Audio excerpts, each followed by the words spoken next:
I mean, this is how you feel with any play, but especially with Shakespeare. It's really daunting at first. It's like trying to get to know someone, you know what I mean? Like you're on like a first date, I guess is the best way to explain it. I never thought I'd end up in a Shakespeare play here, so this is a new experience for me personally. I think the core of the play and the heart of the story is the same as it was over 400 years ago. And as Shakespeare's plays do, they still hold up and people still come to see them and hear those stories. Shakespeare is reinterpreted for every generation, and every generation can find something in Shakespeare that speaks to it. The messages are timeless, and the text is so adaptable that it can be used pretty much in any time period. I mean, you can set it anywhere and it will make sense because the themes are so universal. I think Hamlet is really fascinating because it captures the imagination. I think people are capable of very dark things regardless of whether they think so or not.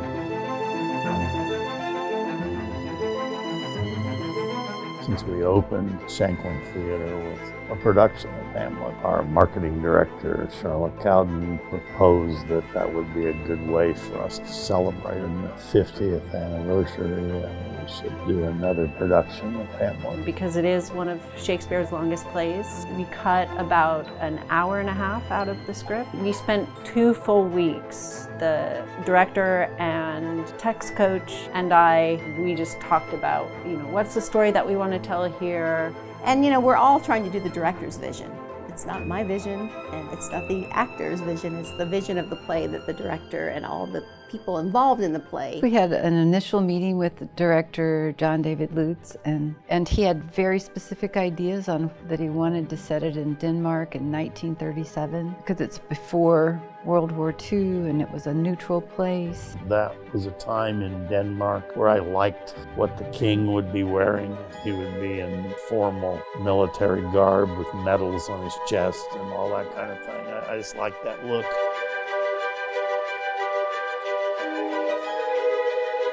We cast all the productions in a given semester at the beginning of that semester, have auditions for all of the productions that are going to happen in that semester. We started off with general auditions, which is when everyone goes up on the stage for 2.5 minutes. You do a Shakespeare soliloquy and a contemporary monologue.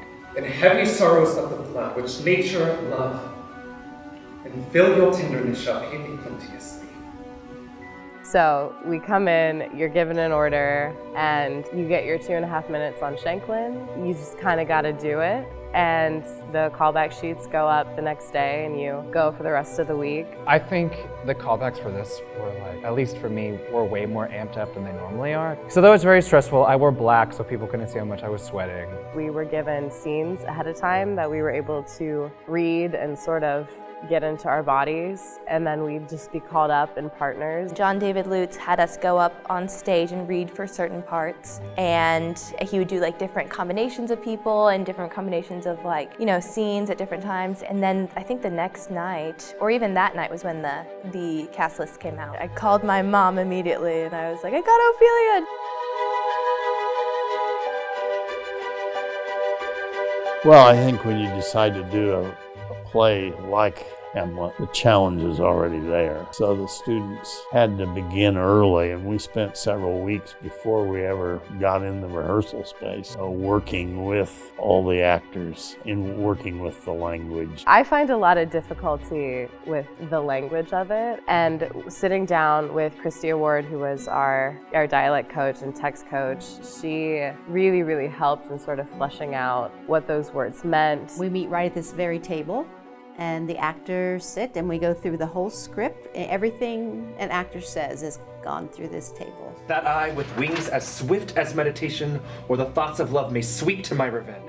We also work quite a bit with punctuation, because Shakespeare, you need to get through to the end of the sentence. She's a godsend. You take her Shakespeare class junior year and it's the best. That's where you learn everything. We would just sit down and be like, okay, so what does this line mean? Because Hamlet is trying to crack the Da Vinci Code sometimes. There's iambic pentameter, there's rules. So it's almost like singing. There's so much you have to pay attention to in the punctuation and the language and the rhythms you're supposed to use, and so making that sound like natural dialogue from this day and age is very difficult. But also an interesting challenge. They're all really different. Like Polonius, I think, is a more technical actor anyhow, so he has to get it right before he feels like he can go on, whereas Aaron is a very naturalistic actor, and he needs to feel it before he can go on, right? So everybody's different.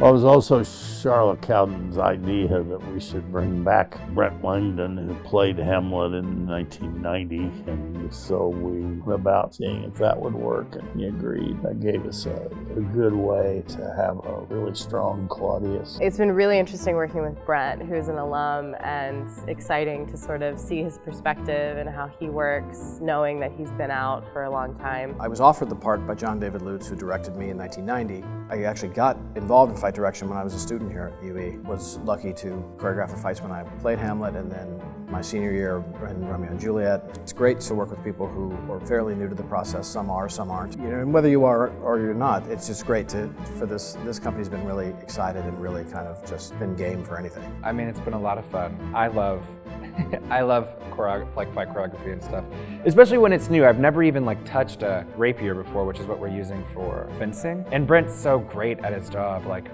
We started off very early in the process as though it was in our bodies. And I wanted to be able to shoot guns rather than draw swords. Hamlet, early in the play, when he sees the ghost, he asks those guards that were with him to swear on a sword, and I like the fact that we can take the bayonet off of a weapon and refer to it as a sword, which it is in essence.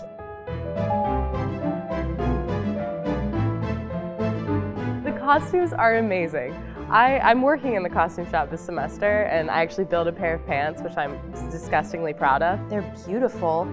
They're really awesome. I love the time period it's set in, so all the gowns and everything, and I know they worked super hard on them. Patty McCrory is brilliant. So yeah, it's been really awesome to get to play dress up in them for a bit. Well, we start with doing research, visual research. So I collect images and boards, and I had an associate designer who was doing the same thing. One thing that was particular to this production is we decided the college men would go be in blazers, and they were in rowing blazers with emblems that signified their college. So Laertes had La Sorbonne in Paris was his emblem, and everybody else goes to Wittenberg in Germany. I think one of them, the first one I think about is Claudius in his regalia, where he has a military uniform underneath and this cloak on top that has a lot of medals and gold and rosettes and giant ribbons, and that was really great. And for Gertrude, she had a burgundy velvet that was beaded, and it looked great on her. My clothings particularly are very form-fitting, and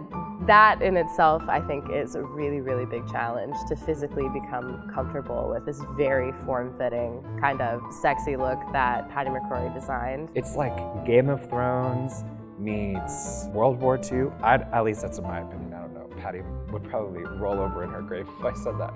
But we're all in these furs, and I'm not. I'm a schoolboy, so I look like jailbait. But but everyone else I think is gonna look dope and sweat a bunch on that stage. We kept the play within the play Elizabethan, and had a Spanish cartwheel farthingale, that you could have a picnic on it. It's so wide. There's a certain confidence that comes with putting on a costume. As soon as they see another person in costume, it helps them actually talk to that person, which is ultimately, I think, what's the most interesting part of any given scene. What's happening between the actors? What's happening between the characters?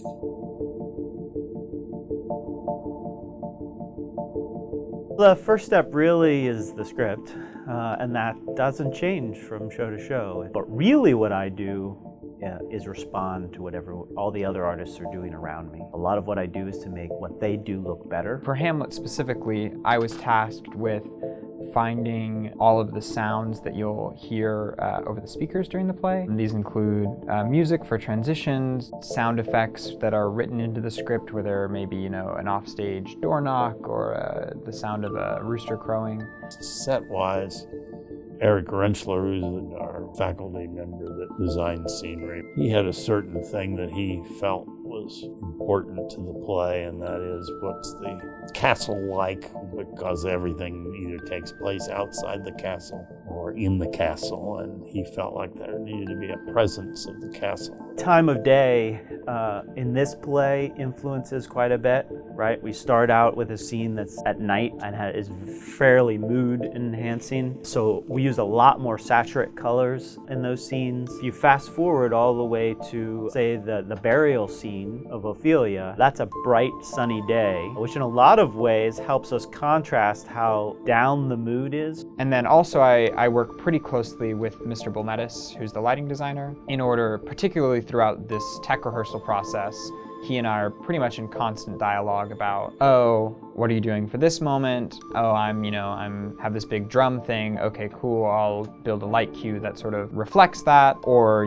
just working out the timing of, to go from this scene to this scene, I've got a cue that lasts 7 seconds. Okay, then I'll, build a light cue that fades in 7 seconds, things like that. There's a lot of timpani and kettle drum that really drive the transitions, which is something Mr. Lutz was interested from the beginning, is having sounds that indicate we're no longer in a scene and also help keep the pace of the story. Are we nothing more?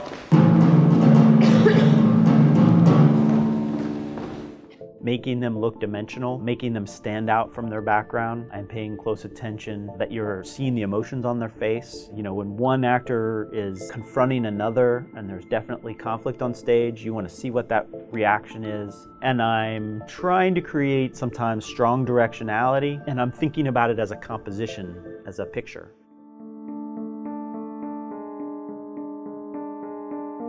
I think the most important part of the ghost is the impact, obviously, that he has on Hamlet. But the ghost is also the one who says to Hamlet, remember me. Adieu, remember me. I didn't really think about exactly how the effect was going to be created. There was some discussion that I should play the ghost, and I really didn't want to put on costumes and makeup. I wanted to approach it with a voice, was a loud, ominous sounding voice, and that lights and sound, and in some ways figures moving in and out of the shadows. I recorded Mr. Lutz voicing that, and then I sort of processed it and added some effects to it, and then now we play the ghost dialogue through the sound system during the show as well. I wasn't ready for the fact that I have a very distinct voice and lots of people knew that it was me. So it was a complex sound design that we presented in the end. The longest portion of the ghost scene happens with just John David's voice and sort of a pulsing light. So the rhythm that they recorded John David's voice and some of the effects that they put on his voice gave me a direction to go with that effect. And by the end, we really actually ended up scaling back and trying to be a little more subtle in terms of that lighting effect, because the sound had such a presence. And we went between a live actor and sounds and lights many times. And so the transition between those two was very difficult to navigate. We tried these ghosts using bubble wrap and saran wrap, and it was really eerie, but we'd had the shape wrong, and it was pretty labor intensive to do. So we saw it late in the process and realized that it wasn't going to work and we needed to do something else. So that was a real fast turnaround. We made the ghosts be just long muslin robes. Because we invited the ghost into this space with the first production in Shakeland Theater, there's a real feeling that that ghost has not only stayed, but also gotten bigger over the last 50 years.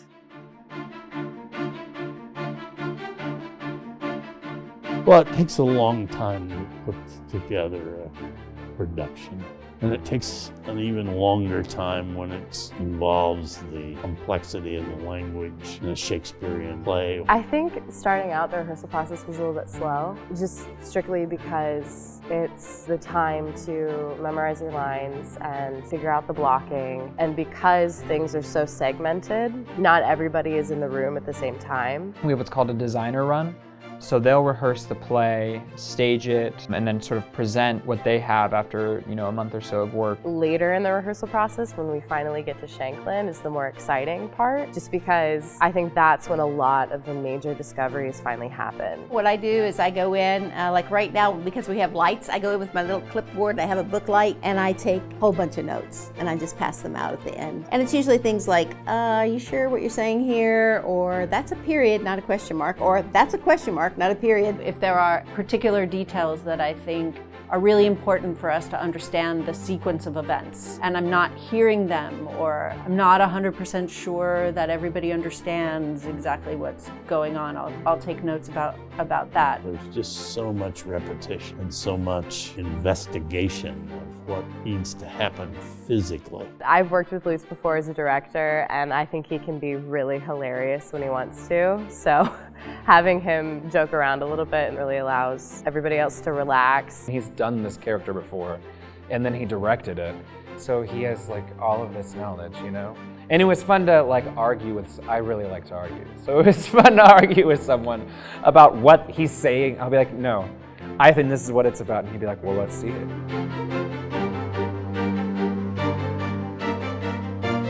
I had a director once tell me that, the greatest director of Shakespeare you'll ever have is Shakespeare himself. I mean, he talks to you and directs you through his text. And if you just listen to that and trust him, he'll do the work for you. And you just have to be honest and be in the moment and breathe and tell the story. He'll do the rest.